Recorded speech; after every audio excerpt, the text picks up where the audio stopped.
बिस्मिल्लाहिर्रहमानिर्रहीम।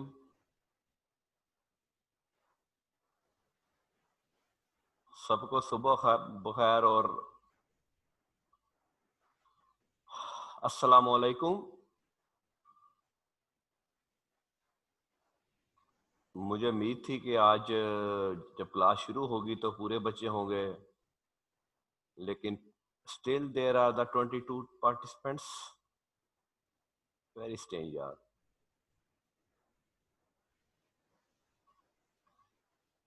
मुझे समझ नहीं आती कि जिंदगी में करना क्या है।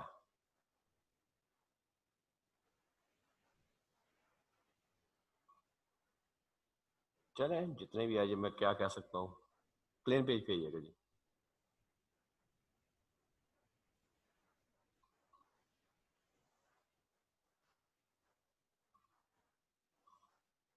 अच्छा, आज हम पढ़ना शुरू करेंगे जनाब दी sales tax act 1990।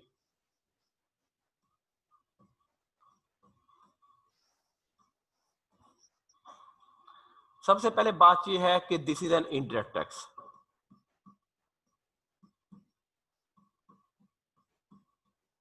This is not a direct tax. Direct tax is income tax is a direct tax. Here's the word act. It means it was passed by the parliament. In 1990 में ये जब वो पहला दौर था नवाज शरीफ का, ये उस वक्त पास हुआ। At start it was a fixed tax. जब ये लॉ स्टार्ट हुआ तो ये फिक्स टैक्स था और किसी की प्रोडक्शन कैपेसिटी के ऊपर लगता था और किसी की गुड्स के ऊपर लगता था और समथिंग एल्स। ये एक फिक्स टैक्स था।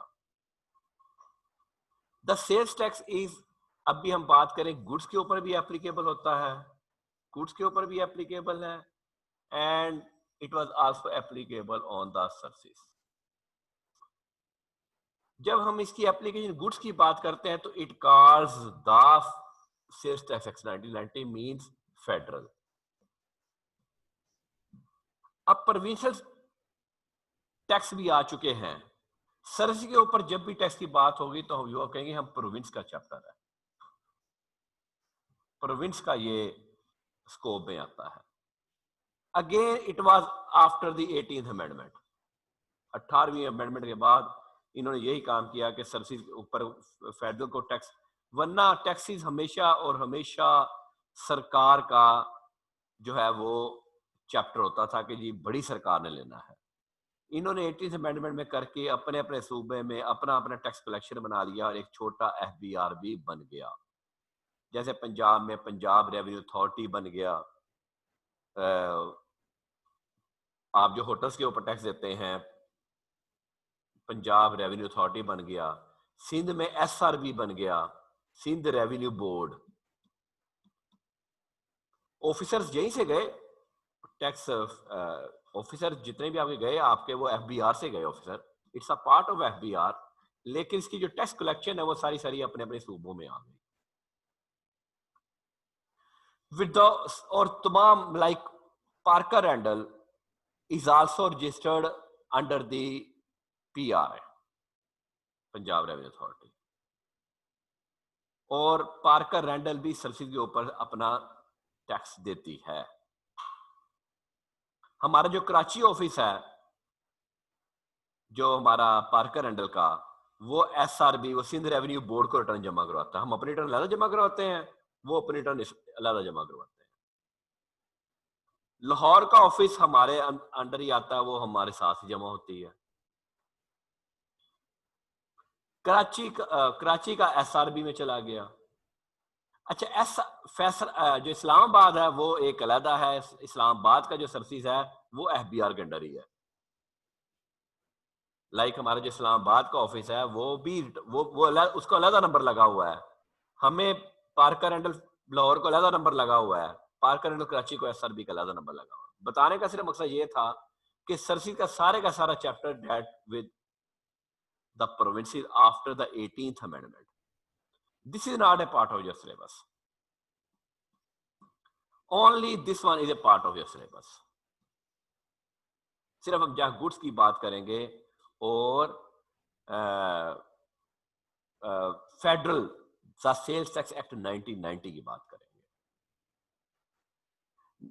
फिर 1990 में इट वाज, आपको बता दें, फिक्स टैक्स था। कोई मशीन के ऊपर टैक्स, कोई किसी के ऊपर टैक्स, कोई प्रोडक्शन कैपेसिटी के ऊपर टैक्स, किसी का जी इतनी बोतल्स आपने बना दी उसके ऊपर टैक्स फिक्स कर दिया गया था। But it in 1996 it becomes a variable sales tax. Variable बात भी ठीक थी, होना ही वेरिएबल चाहिए था। Sales is a variable factor. जब सेल्स वेरिएबल फैक्टर है तो बेटा उसके ऊपर जो, जब हम कहते हैं it's a tax on sales, sales tax, sorry केवल टैक्स ने लिखा, सेल्स टैक्स एक्ट। तो जब सेल्स की वेरीफाइबल फिगर है, वेरिएबल फिगर है, तो बेटा फिर 1996 में गवर्नमेंट ने आके इसको भी, सेल्स टैक्स को भी वेरिएबल कर दिया और उसको लिंक कर दिया। पहले ये लिंक था प्रोडक्शन के साथ, जितनी प्रोडक्शन हुई इतना टैक्स जमा कर दे जी। मशीनरी के साथ, जी आपके पास इतनी मशीन लगी इतना टैक्स एक बार साल में जमा कर दे, आपकी छुट्टी, उसके बाद आपने कोई सेल्स टैक्स जमा नहीं करवाना।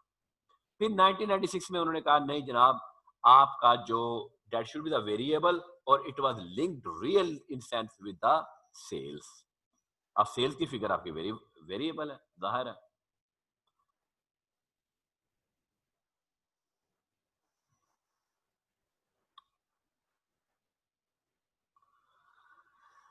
देन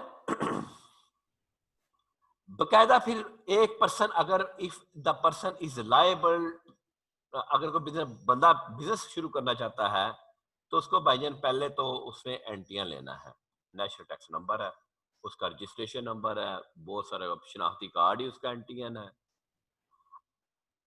एंटियां लेना तो हर बंदे के ऊपर फर्ज है, ये समझे जिसने बिजनेस शुरू करना है या जो उसके जॉब है, जिसकी इनकम टैक्सेबल है, वो हम पढ़ के आए, वो एंटियां तो हर बंदे लेना है।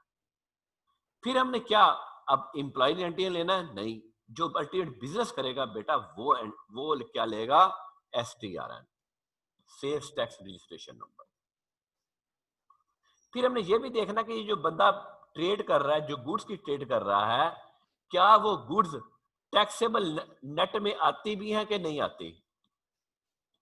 लाइक वीट, वीट आपकी टैक्सेबल सेल टैक्स उसके ऊपर एप्लीकेबल नहीं है। एक बंदा गंदम की खरीदो फरोख्त करता है तो उसे सेल टैक्स में रजिस्टर्ड नहीं होना। लेकिन एक बंदा अगर क्लॉथ की खरीदो फरोख्त करता है तो क्लॉथ की खरीदो फरोख्त के ऊपर सेल्स टैक्स की एप्लीकेशन है, और सो इस बंदे को एनटीआर के साथ साथ अपने सेल्स डिपार्टमेंट में रजिस्टर होना है और STRN उसको मिलेगा। जो बंदा अपनी बिजनेस की रिटर्न देता है अंडर द NTR, उसने एक एनुअल रिटर्न देनी है, जाहिर सालाना रिटर्न देनी है। आइए हम पढ़ के आए हैं, रिटर्न देनी है या स्टेटमेंट देनी है या व्हाट्सएवर इज, उसने अपनी एनुअल रिटर्न देनी है। लेकिन जो बंदा सेल्स टैक्स में रजिस्टर्ड है उसने बेटा अपनी मंथली रिटर्न देनी है। The monthly return is to be filed for the sales tax department. हर महीने आप रिटर्न देना पड़ती है।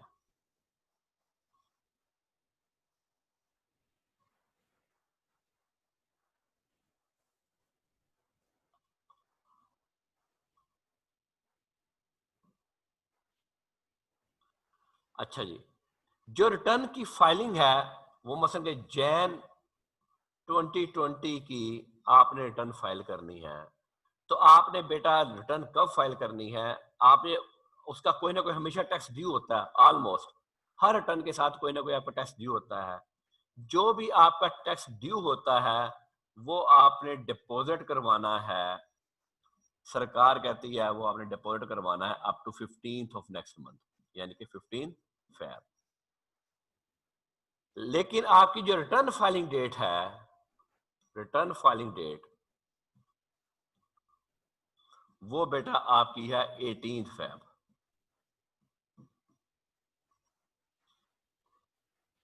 इसी तरह फैब, अगर फैब की रिटर्न पे चले जाएं, अगर फैब की रिटर्न हम देखें तो उसका जो टैक्स है वो आपने मार्च 15 तक जमा करवाना है, और उसकी जो रिटर्न है वो आपने मार्च 18 तक फाइल करनी है।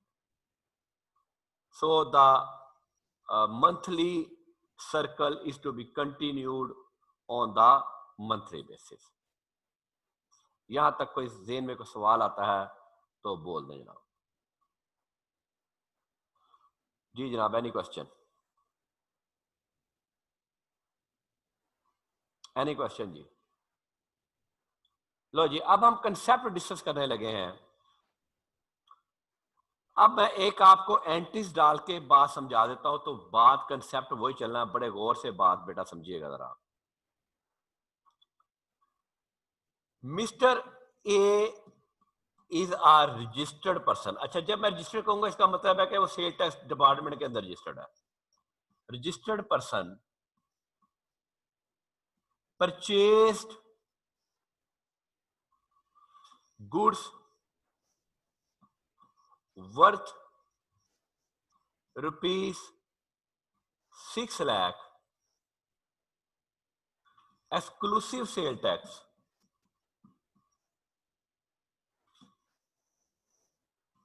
from another registered person. Another registered person from Mr.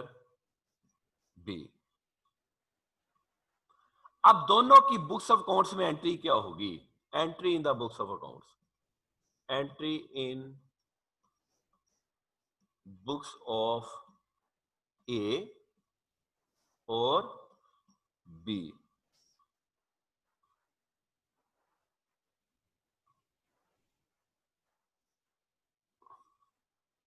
On payment basis, यानी कि पेमेंट कर दी, उधार नहीं रखा, पेमेंट कर दी। अगर उधार रखेंगे तो उधार है वो फिर आपको पार्टी को फेड देना पड़ेगा। इतनी का काउंटिंग आपको मेरा ख्याल में आती है। ए की बुक्स में एंट्री क्या होगी? पहले बी की बुक्स में एंट्री करते हैं, क्योंकि सेल्स टैक्स है ना, आपको बात समझ आ जाएगी जरा। पहले बी ने माल बेचा है बेटा 6 लाख रुपए का। किसको बेचा है? ए को बेचा है। लेकिन पार्टी को फेड इसलिए नहीं देना क्योंकि पेमेंट आ गई है। पेमेंट जी बैंक में आ गई, bank debit to sales. The general rate of sale tax is 17%। वो मैं ऊपर लिखना भूल गया। The general rate of sales tax is 17%।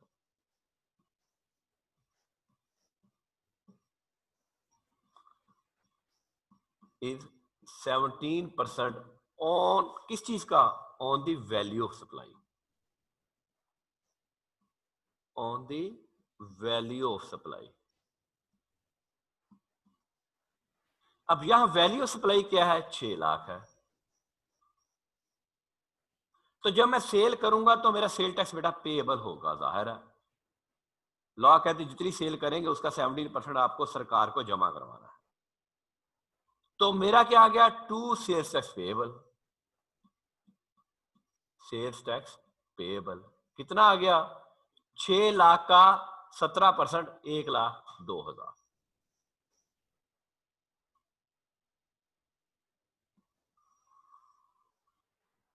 आपको आपके सेलर बायर ने पैसे कितने देने हैं? 7,02,000।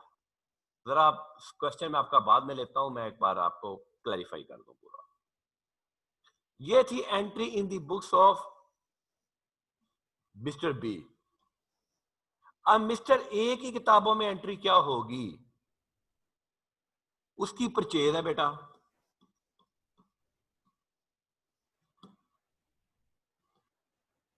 अच्छा, इसको हम सेल्स एस पेएबल को बेटा इसको हम आउटपुट टैक्स भी कहेंगे। Output tax,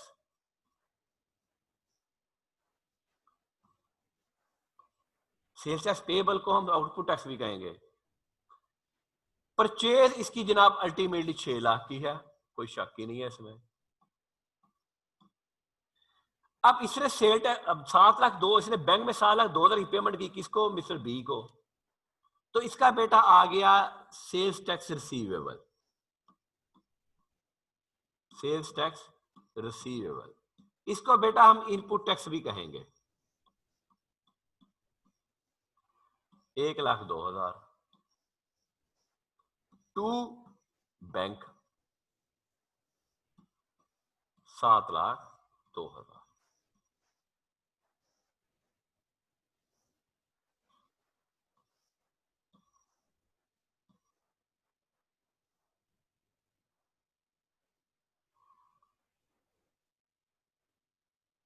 7,02,000। अब वक्ती तौर पे आप मिस्टर बी को भूल जाइए, क्योंकि हमने मिस्टर बी की पीछे परचेज की एंट्री नहीं की। अब you are only considered to be books of the Mister A. कोई मुझे बताएगा कि मिस्टर ए की कॉस्ट ऑफ सेल क्या है? एनीबॉडी? मिस्टर ए की कॉस्ट ऑफ सेल क्या है? उसने और कोई चीज नहीं खरीदी, उसने यही एक गुड्स खरीदी बस पूरे महीने में। Anybody? Raise your hand quick. और सो रहे हो सारे यार? अब्दुल्ला फैज जी। 7,02,000। 7,02,000। अली हसन? अली हसन? सर 6 लाख। 6 लाख उसकी है। 7,02,000 नहीं है, 6 लाख है उसकी भाईजान। सेल टैक्स रिसीवेबल, ये आपका करंट एसेट है, ये आपका करंट एसेट है। अब इसी बंदे ने, मिस्टर ए ने, मैं आपको एंट्री कर लूं तो मैं फिर आप मिस्टर ए की हम बात करेंगे। यहां बात करते हैं कि जी mister A now sold goods, वही वाली गुड्स। क्या वो 6 लाख ही बेचेगा? नो, डेफिनेटली वो प्रॉफिट के ऊपर बेचेगा। Sold goods to Mister C, another registered person,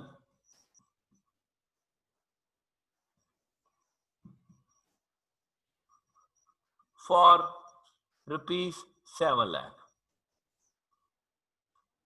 अब हम एंट्री क्या करेंगे? अब अपनी एंट्री चेक करें। अब एंट्री आपको हमारे सामने मौजूद है कि वो एंट्री मैंने डाल दी हुई है, आपकी सेल की एंट्री भी डाल दी हुई है।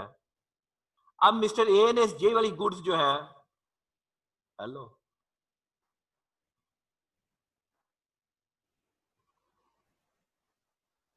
मिस्टर ए ने यही वाली गुड्स जो है 6 लाख की 7 लाख रुपए में बेच दी है।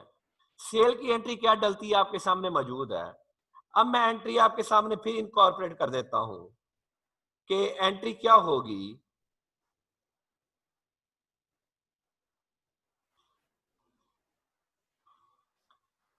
अब मिस्टर ए की बुक्स हैं,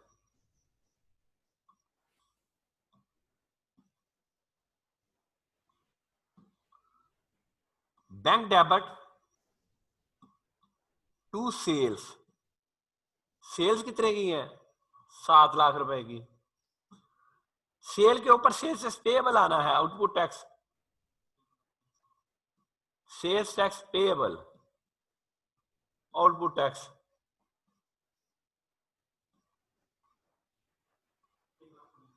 1,19,000। और इसको मिस्टर सी से पैसे आ गए 8,19,000। ये सेल की एंट्री कंप्लीट हो गई। अब अज्यूम करें कि मिस्टर ए ने सिर्फ एक ट्रांजैक्शन इस मंथ में की, जैन में, तो इसका रिटर्न का इफेक्ट क्या होगा? इसका अगर हम सेल्स टैक्स का लेजर बना ले बेटा, सेल्स टैक्स लेजर बना ले, तो मेरा पेएबल कितना था? 1,19,000। और मेरा रिसीवेबल कितना था इनपुट टैक्स? 1,02,000। तो महीने बाद मैंने लेजर सेटल करना है गवर्नमेंट के साथ। लॉ कहता है ये आपका पेएबल है, ये आपका रिसीवेबल है। जाहिर है रिसीवेबल को पेएबल में नेट कर दें तो आपको बैलेंस 17,000 आप payable with return, payable with return, ये 17,000 रुपया आपको इस महीने का सेल्स टैक्स मिस्टर ए ने जमा करवाना है। लो जी, अब सवाल बोलने चाहिए। मेरी बात कंप्लीट हो गई। Now questions. हाफिज अतीक। अस्सलाम वालेकुम सर। वालेकुम सलाम। सर अगर कोई गुड्स ऐसी है कि वो 2-3 मरतबा या 4-5 मरतबा आगे सेल होती है तो वो 4-5 मरतबा ही उसके ऊपर टैक्स हाँ जी, लगेगा? अब 4-5 मरतबा। अब अगला जो मिस्टर सी के पास गुड्स हैं वो उसकी कॉस्ट ऑफ सेल क्या है बताओ आप। तो उसकी कॉस्ट ऑफ सेल आ गई है 7 लाख। 7 लाख, ठीक है। अब उसका वो कितने की बेचेगा? 7.5 लाख की सपोज बेचता है, उसका यस इनपुट टैक्स सर। कितना होगा ये बताओ। मिस्टर सी का इनपुट टैक्स कितना है? एनीबॉडी? मिस्टर सी का इनपुट टैक्स कितना है मुनीब?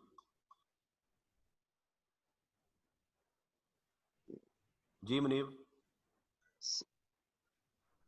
सर 7.5 लाख 17%। चंदा तेरा पड़ा हुआ है। इनपुट टैक्स मेरा पुत्र, मिस्टर सी नहीं का सर इनपुट आपने टैक्स। इब्राहिम? सर 1,19,000। 1,19,000।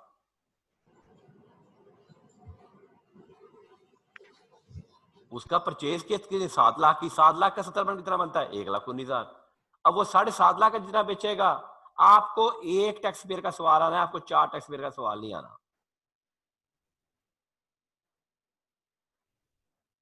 चार डिफरेंट केस स्टडी आ सकते हैं आपको, लेकिन वो ये नहीं कह सकता इसने गुड्स को बेची, ये हो गया वो हो गया, नहीं। एक टैक्स पेयर का इंडिविजुअल सवाल आएगा आपको। एनी क्वेश्चन जी? क्या बात समझ नहीं आई मुझे बताएं जी। मैंने अपनी तरफ से बड़ी आसान करके बात समझाई है, जितनी मैं आसान कर सकता था मैं उतनी कर दी है। इसको इसको कर दो, नहीं वो छोटा कर दो, पूरा एक कैनवस पे कर दो।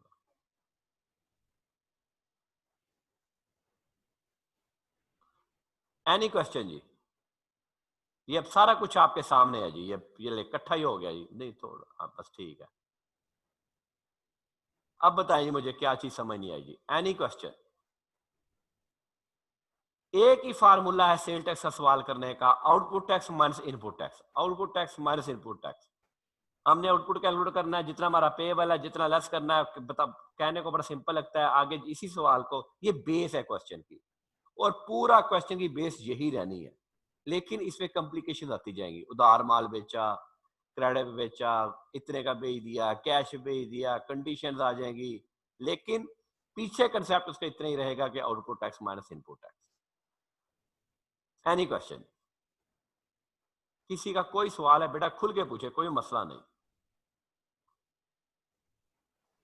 मिस्टर सी ने अगर 8.5 लाख की गुड्स बेच दी, मिस्टर सी ने अगर 8.5 लाख की गुड्स बेच दी, तो मिस्टर सी का टैक्स पेएबल क्या होगा बताओ जी।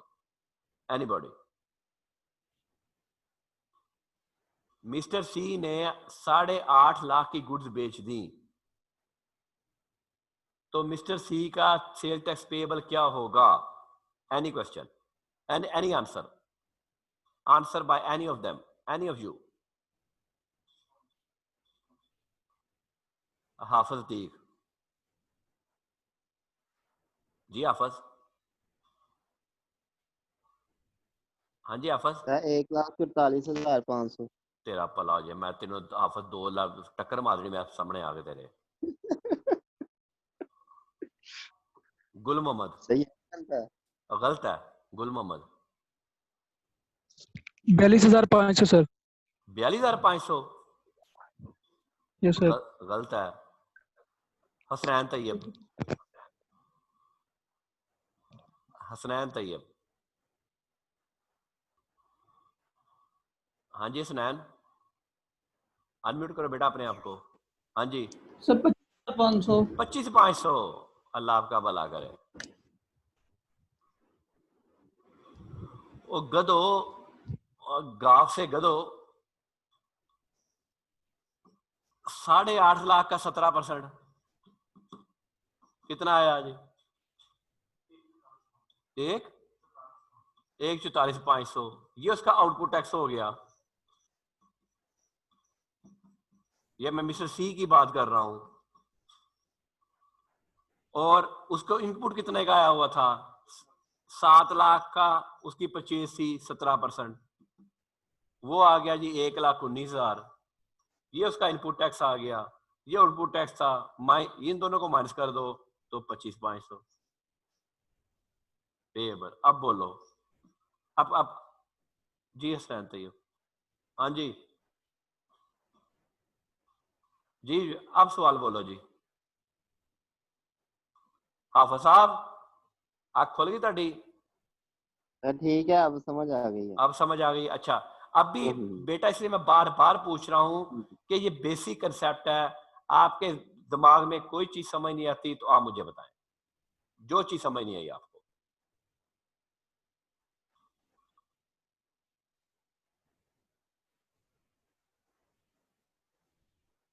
Any person have any question in your mind? जो गलत मलत जिस तरह का मर्जी सवाल पूछो, कोई बात नहीं, हम सीख रहे हैं बैठ के। Any question from anybody? जी जी समरा जी बेटा। सर अगर हम खुद मैन्युफैक्चर करके और बस बेटा जब मैं खुद मैन्युफैक्चर कर रहे हैं। करूंगा तो मेरा पुत्र, मैं कुछ खरीदूंगा ना, मैन्युफैक्चर करूंगा तो फिर बेचूंगा। ओके तो सर, फिर ये जो मैन्युफैक्चर के लिए परचेज करूंगा वो मेरा इनपुट होगा, जो बना के बेचूंगा वो आउटपुट होगा। ओके सर, मतलब ठीक ये है, दोनों फैक्टरी शामिल होने ही होने हैं। होने ही होने हैं पुत्र, ऐसे ही रहना है। Output tax minus input tax, output tax minus input tax. Okay sir, ठीक है, समझ आ ठीक है गई। बेटा। हाँ जी, एक किसी और ने भी रेजेंट किया था, शाहजा मरगूब जी बेटा। अस्सलाम वालेकुम सर। वासलाम। सर आपसे रिक्वेस्ट है सर कि लेक्चर अपलोड हो सके, नेट बहुत क्या बेटा? प्रॉब्लम कर रहा है सर। बेटा नेट का पैकेज अच्छा लगवा लो। और मुझे सर नेट बहुत प्रॉब्लम कर रहा है, लेक्चर अपलोड हो जा रहा बार बार। और बेटा नेट का पैकेज अच्छा लगवा लो ना। मुझे अपनी गर्लफ्रेंड समझ लो कि मैंने गर्लफ्रेंड से बात करनी है, फिर पैकेज उस चौक से पैटर्न लगवाओ, उस चौक उस हिसाब का पैकेज लगाओ मुझे। ठीक है ना, एक बार समझो सही ना, दिल में लाओ मुझे कि मैं आपकी गर्लफ्रेंड हूं, तो पैकेज उस चौक से लगवाओगे तो फिर देखना मेरी आवाज बड़ी अच्छी आएगी आपको। 12 मैं लेक्चर अपलोड कर दूंगा, कोई मसला नहीं है। ठीक है, थैंक यू सर। हाँ अली हसन, अली हसन लेक्चर अपलोड कर देना। अली हसन सर आउटपुट और इनपुट टैक्स की समझ नहीं है सर, जो सेल पे लेते हैं वो आउटपुट होता है? हाँ जी, हाँ ये कह रहे हो आप, जो सेल पे लेते हैं वो आउटपुट होता है, जो परचेज पे लेते हैं वो इनपुट होता है। चलो झटका साहब सही। ठीक है बेटा, देखो ना, sales tax act, sales tax, tax on sales. ठीक है, सही है सर। सर जो परचेज पे देते हैं वो इनपुट होता है? वो परचेज पे लेते हैं इनपुट होता है। और this is indirect tax. Sale tax act जैसे बढ़ेगा आपका, अच्छा ये बर्डन किसके ऊपर जाएगा, कोई बताएगा मुझे? सर फाइनल कंज्यूमर पे। फाइनल कंज्यूमर के ऊपर, वेरी गुड, शाबाश। तो फाइनल कंज्यूमर कौन है? सर जो खरीद के इसे कंज्यूम करता है। अवाम, क्योंकि उसने तो आगे नहीं चीज बेचनी, उसे कंज्यूम कर लेनी है। इसका मतलब क्या हुआ कि सेल टैक्स का रेट बढ़ता है तो महंगाई ज्यादा होती है। सेल टैक्स रेट सर कई मॉल वगैरह पर जाएं तो उन्होंने उधर लिख के लगाया होता है इंटीग्रेटेड विद एफबीआर। हाँ जी, वो अलग बात उसका क्या मतलब है? वो आपको अच्छी शर्ट खरीदो ना, फिर पता चलेगा, फिर मैं बताऊंगा, वो रसीद मेरे सामने लेके आना, फिर बताऊंगा। वो एफबीआर ने अपने साथ सिस्टम इंटीग्रेट कर लिया हुआ है ताकि इनकी सेल पक्की पकड़ी जाए। ठीक है। इंटीग्रेटेड एफबीआर का मतलब ये है कि सरकार ने क्या कर दिया कि जो आप देखो ना, एक शॉप है, हम कहें जी एनी लाइक फरदोस है, ठीक है, वो अगर लिखे इंटीग्रेटेड एफबीआर, सरकार ने कहा जो हमारे साथ इंटीग्रेट हो जाएगा उनका सेल टैक्स 12% है।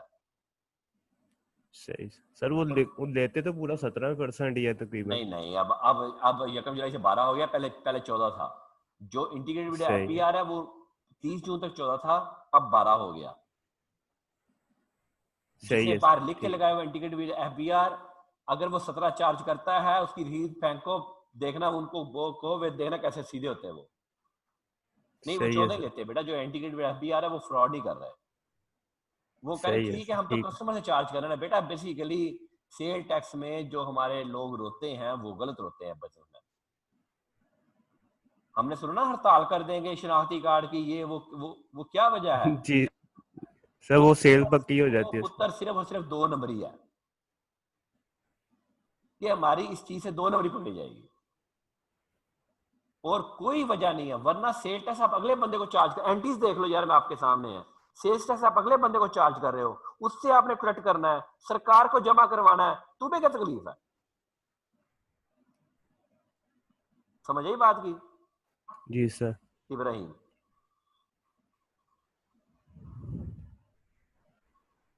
इब्राहिम जी इब्राहिम। सर अगर हम ट्रेडिंग एग्रीकल्चर प्रोडक्ट्स की कर रहे हैं तो सर मतलब बेटा तभी जिसके ऊपर ऐसे ही हम एप्लीकेबल चार्ज नहीं है करेंगे। उसको सेल टैक्स रजिस्टर होने की जरूरत ही नहीं है। सही होगी। लाइक कॉलेज है, तालीम के शोबे में जी सेल सर। टैक्स नहीं है, तो मेरा टिप्स नहीं रजिस्टर जी नहीं है सेल टैक्स में। जी सर। ठीक है, सही है। मैं गंदम बेचूंगा जी नहीं है, मैं आटा बेचूंगा नहीं है, मैं दालें बेचूंगा नहीं है। जी सर। सर ठीक है, मतलब जो ट्रेडिंग भी कर रहा होगा उस पे भी नहीं है उस पे भी नहीं है। जो एग्रीकल्चर मैन्युफैक्चरिंग भी कर रहा प्रोडक्ट्स। होगा उस पे भी नहीं है। फ्लोर मिल, सही, उस पे तो नहीं। फ्लोर मिल जी सर। उसके ऊपर भी नहीं है, उस उसको भी पे भी सेल टैक्स नहीं। रजिस्टर होने की जरूरत नहीं है। जी सर। उसको सही बोलते होगा। हैं एग्जेम्प्ट गुड्स। खैर वो मैं आता हूँ मैं। जी ठीक सर। है, जी। चले ओके, थैंक यू। अब जरा किताब पे ही कंसेप्ट डिस्कस हो गया मेरा, जरा मैं किताब पे ही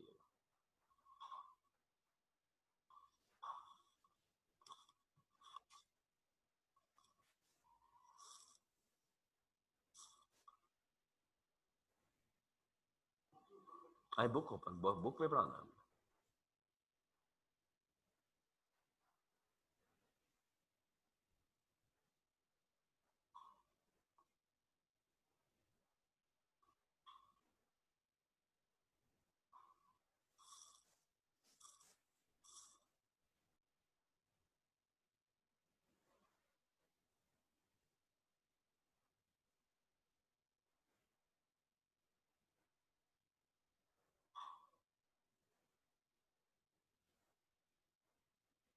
चले ये पहला चैप्टर यही है। चल नीचे आइए।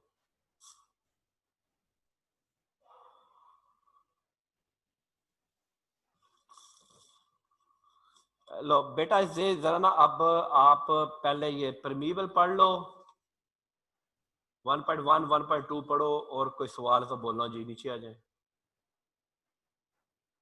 एंड डेफिनेशन ऑफ टेक्स्ट, ये तीनों चीजें पढ़ो, और मुझसे कोई सवाल इन तीनों में तो पूछो जी।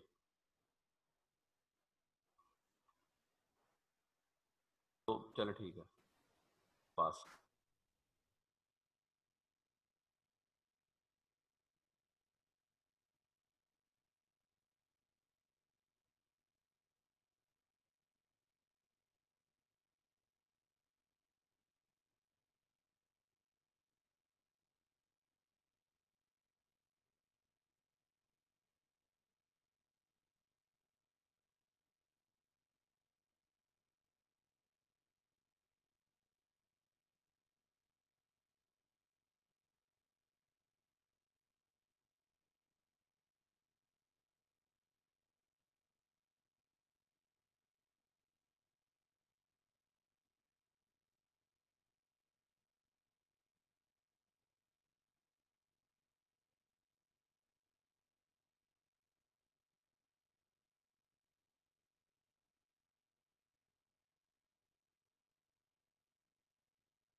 जी जनाब, कोई क्वेश्चन है तो बोलें जी। Any question? पूरे पाकिस्तान में ये एप्लीकेबल है, गुड्स जहां की भी सेल परचेज होगी वहां ये एप्लीकेबल है, चाहे वो केपी की है, जहाँ पे कोई एक्सेशन के जरिए क्लेम हो रहा है। एक्सेशन का मतलब होता है कि जैसे लाइक पहले शुमाली इलाकों पे ये एप्लीकेबल नहीं था, और शुमाली इलाके कह रहा हूँ सॉरी, फाटा वगैरह पे एप्लीकेबल नहीं था। अब तो आपको पता है फाटा वगैरह वो हमारे पाकिस्तान का हिस्सा बन गया है। अब कोई हमारा वो जिसको बोलते थे इलाका गैर, वो इलाका गैर नहीं रहा, वो it's a part of Pakistan now. लेकिन अभी अभी अभी वहाँ पे एग्जम्पशन है, क्योंकि उन्होंने कहा था जनाब अभी तो हम पाकिस्तान में शामिल हो रहे हैं, अभी तो हमें ठहर जाए, अभी तो हमें टैक्सेस का पता नहीं है। तो गवर्नमेंट ने उन एरियाज को एग्जाम्प्ट करार दिया हुआ है। वहां जो बिजनेस हो रहा होगा वहीं पे जी, वो वाना में कोई सेल परचेज हो रही है, उसके ऊपर सेल टैक्स नहीं है। लेकिन अब यहाँ से गुड्स वाना में भेजेंगे तो जनाब you have to charge the sales tax. Any question from here? 1.1, 1.2, 1.3, raise your hand बेटा, फिर आगे चलते हैं हम। 1.1, 1.2, 1.3, एनी क्वेश्चन? देन ज़ाहिर टैक्स में आपका एडिशनल टैक्स भी आता है, लेट जमा कराते हैं आपको पता है एडिशनल टैक्स लगता है। पेनल्टी, अगर रिटर्न कोई फाइन आप नहीं करते तो आपको पेनल्टी लगती है, या कोई भी सम पेएबल अंडर दिस एक्ट है तो वो कहता है टैक्स की डेफिनेशन के अंदर ही फॉल करेगा। एनी क्वेश्चन बेटा? Any question from you? चलें जी आगे चलें जी, नेक्स्ट पेज पे आइएगा जी। अच्छा ये बेसिक कंसेप्ट्स हैं जी इसके, वो हम डिस्कस कर लेते हैं। देन हम जो है वो then we are going to be discuss, अभी प्लेन पेज पे ये एक दो बातें और डिस्कस कर लेंगे। नेक्स्ट पेज खोल।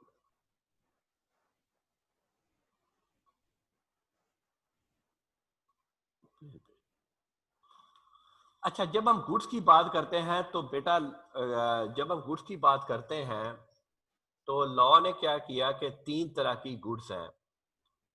एक है जी सप्लाई, यानी कि जो गुड्स सेल करने का मतलब है सप्लाई, बेचना, सप्लाई ऑफ गुड्स। अच्छा एक जो सप्लाई ऑफ गुड्स है ना, वो है आपकी सप्लाई ऑफ गुड्स, वो है जनाब आपका एक 6 स्केड्यूल है,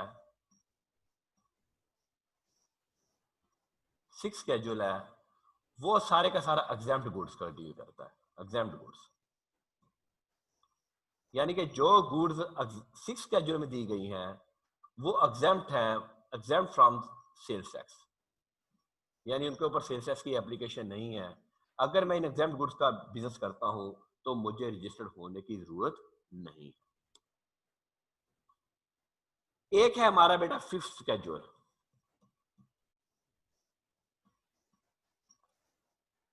5th स्केड्यूल में वो सप्लाई ऑफ गुड्स हैं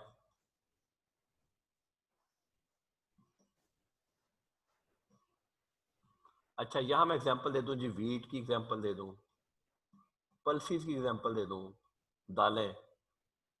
जो 5th स्केड्यूल है जनाब वो है zero rated goods. Zero rated, zero rate का मतलब क्या है? वो उनके ऊपर सेल्स टैक्स चार्ज तो किया जाता है, चार्ज ऑफ सेल्स टैक्स तो किया जाता है, but at the rate of 0%। इसकी एग्जांपल है जनाब एक्सपोर्ट ऑफ गुड्स। एक्सपोर्ट्स, मैंने बाहर मिस्टर ब्राउन को गुड्स भेजी तो उसके ऊपर मैंने सेल्स टैक्स चार्ज नहीं करना, एक्सपोर्ट सेल। और भी बहुत सारी है, लेकिन आपके लिए जो है वो सिर्फ और सिर्फ एक्सपोर्ट सेल्स है। जो बंदा एग्जाम्प्ट गुड में डील करता है वो not liable to be registered, उसे रजिस्टर्ड भी नहीं होना, not liable to be registered. जो बंदा जीरो रेट में डील करता है वो लायबल टू बी रजिस्टर्ड है। उसने जाहिर जब वो लायबल टू बी रजिस्टर्ड हो गया तो उसे रिटर्न भी फाइल करनी है। इसने रिटर्न भी नहीं फाइल करनी है, रजिस्टर्ड नहीं है तो रिटर्न फाइल नहीं भी करनी, इसने रजिस्टर्ड भी होना है और रिटर्न भी फाइल करनी है, चाहे वो जीरो रेट है। और एक हो गया general rate of sales tax, वो 17%, वो मैं आपको करवा चुका हूं। तीसरी जो चीज है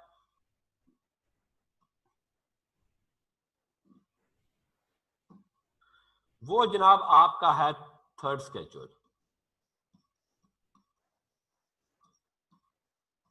थर्ड स्केड्यूल आपका डील करता है रिटेल सेल से। रिटेल सेल, रिटेल सेल कौन है? अल-फतेह आपका रिटेल सेल्स है, आपका फरदोस, आपका वो ये जो 14% 12% वाली बात हो रही थी, इनकी जो सेल करता है टू एंड कंज्यूमर।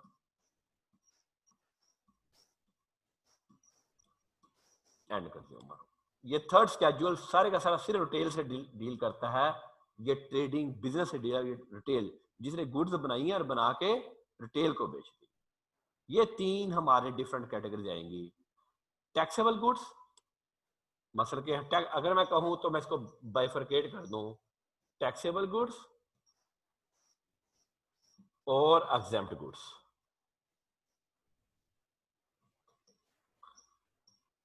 और टैक्सेबल गुड्स में आगे दो चीजें हैं, जो स्टैंडर्ड रेट। स्टैंडर्ड रेट का मतलब है बेटा 17% और जीरो रेट। इससे में जो जीरो रेट है उससे रजिस्टर्ड होना है, इससे रजिस्टर्ड होना है। एग्जेम्प्ट वाला रजिस्टर्ड नहीं होना। लो जी, सवाल है तो बोले जी। क्वेश्चन जी, लुकमान सादी। सर ये फिफ्थ शेड्यूल और सिक्स शेड्यूल जो सी हैं, जीरो रेट और एग्जाम में क्या फर्क है? बेटा एग्जाम्प्ट गुड वाले रजिस्टर्ड ही नहीं होना, रजिस्ट्रेशन का फर्क है बस। जाहिर रजिस्ट्रेशन के बाद जब रजिस्टर होगा तो रिटर्न भी फाइल करेगा ना। जी सर। फ्लोर मिलने रजिस्टर्ड नहीं होना, नहीं होना उन्होंने, नहीं होना। लेकिन जो जीरो रेट वाला है उसने रजिस्टर्ड लाजमी होना है। क्यों रजिस्टर्ड होना है जीरो रेट वाले में, ये बताओ मुझे। सोचो, गलत हो जाएगा कोई बात नहीं, फिर क्या है। तो उन्होंने रिटर्न फाइल करनी होगी। रिटर्न तो फाइल करनी है बिल्कुल। वो कहता मैं नहीं रिटर्न फाइल करता, मैं रजिस्टर भी नहीं होता। गवर्नमेंट को प्रॉब्लम क्या, जब है जीरो रेट है। सोचो, कोई बात नहीं। एनीबॉडी, जीरो रेट वाले ने रजिस्टर्ड क्यों होना है? हाफिज साहब, अहमद जमाल ठहर जाओ यार, ठहर जाओ हाफिज साहब, ठहर जाओ। अहमद जमाल, मैं उन बच्चों को मौका देता हूं जो कभी कभी हाथ खड़ा करते हैं। उमर इशफाक आपने चूंकि पिछली दफा पढ़ा हुआ है, इसलिए मैं आपको जरा मौका नहीं दे रहा। अहमद जमाल जी, अहमद जमाल। सर उन पे कभी भी टैक्स लगाया जा सकता है, बाद में रेट बढ़ाया जा सकता है। नहीं, गलत। जी हाफिज,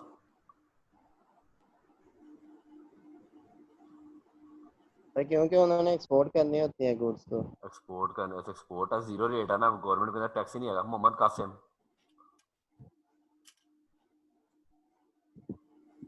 जी, मोहम्मद कासिम।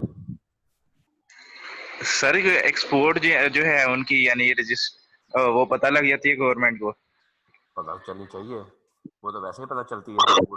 बैंक के जरिए एक्सपोर्ट होती है तो वैसे ही पता चलती है गवर्नमेंट को। बेटा उन्होंने अपना इनपुट कर फंड लेना है। एग्जाम्प्ट गुड्स उत्तर, उन्होंने अपना इनपुट कर फंड लेना है। इब्राहिम, तो तुम्हारी भी सुन लेता हूँ जी। इब्राहिम सर मैंने भी यही कहना था, इनपुट लेना इनपुट कर फंड लेना बेटा उन्होंने अपना। जी सर, यस। जाहिर है कि मेरी, अगर मैंने परचेज की गुड्स, उसके ऊपर मेरा बना सेल टैक्स रिसीवेबल 17,000 रुपया।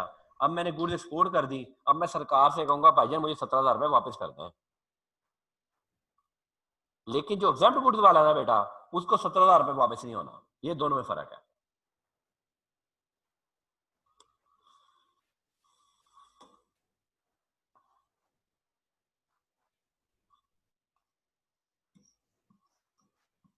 जीरो रेट और exempt. Tax paid on purchases. Tax paid on purchase क्या है? इनपुट टैक्स है।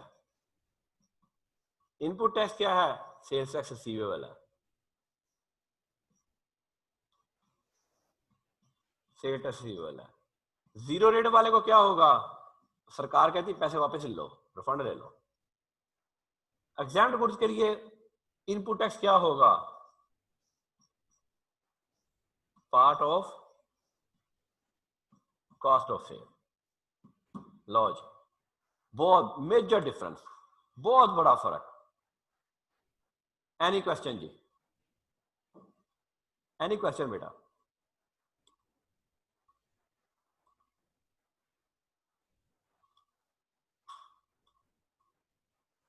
Any question?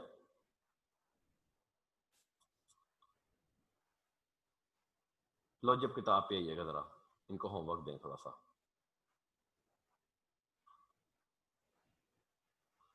Two point one homework. चलो आगे चलें जी, ये सप्लाई पढ़ाऊंगा, आगे चलें। होमवर्क, होमवर्क नहीं, ये पढ़ाऊंगा, आगे चलें।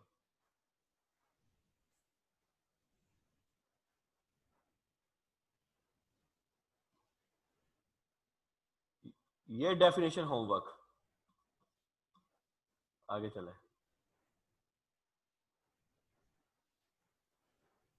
ये डेफिनेशन भी होमवर्क और ये डेफिनेशन भी होमवर्क, भाई इतना ही बहुत है।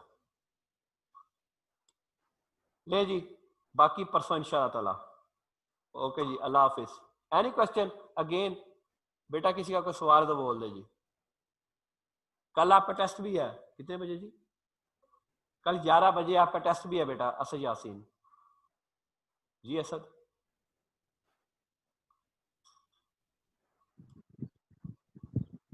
अस्सलाम वालेकुम सर। अस्सलाम। सर इनकम फ्रॉम बिजनेस और ये सेल्स टैक्स में सर ये क्या डिफरेंस आता है? भाई इनकम टैक्स डायरेक्ट टैक्स है, सेल टैक्स इनडायरेक्ट टैक्स है। नहीं मतलब सर वो भी तो बिजनेस से ही हो रहा है और यहाँ पे हाँ, उसको सेल्स तो टैक्स में भी हाँ, सर उसकी फिर उसकी रिटर्न जो लाएगा, बंदा उसकी बिजनेस उसकी कर रहा है तो उस, उसके ऊपर उसकी दो एनुअल टैक्स लग रहे होते हैं। उसकी बेटा एनुअल रिटर्न है, इसकी मंथली रिटर्न है। ये तो मैं सेल टैक्स वैसे ही आगे अगले बंदे चार्ज कर रहा हूँ, इनकम टैक्स मेरे ऊपर लगता है। वहाँ इनकम और एक्सपेंडिचर की बात है, यहाँ गुड्स के ऊपर सेल्स की बात है, सिर्फ सेल और परचेज की बात है, कोई एडमिन की बात नहीं है, कोई बैलेंस शीट की बात नहीं है, कोई कैपिटल की बात नहीं है, कोई वेल्थ स्टेटमेंट की बात नहीं है, कोई एसेट की बात नहीं है। ठीक है जी सर। उधर इंटायरली डिफरेंट चीजें हैं ये बेटा।